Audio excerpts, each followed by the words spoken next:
Najviše volim da se igram sa mojim dedom Milutinom, koji ima 86 godina. On ima sina Voju, koji je moj tata. Milutinova ćerka Milica, moja tetka. Milutin će sada da umre jer je mnogo bolestan i ne ustaje iz kreveta. Žao mi je što će da umre jer neću imati ni sa kim da se igram jer u mom selu nema dece.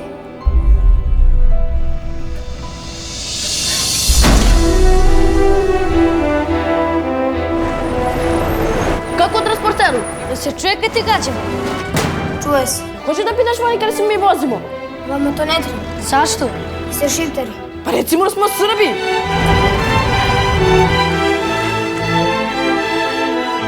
Ko je taj Baškin? Baškin je onaj čoban što ste mu ubili oca. Nikog ja nisam ubio.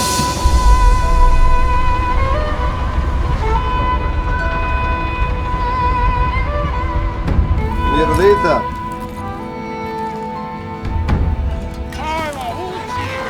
Kažu ti mladici da Voji ne pada ni na pamet da se mlati o klopni transporter. Ne pada mu ni na pamet! Zašto nas maltretirate? Oggi non ci sono lezioni. La scuola è chiusa. Nelegalno posjedovanje oružja je provokacija i kao takva izvor budućeg konflikta. Nostalgia.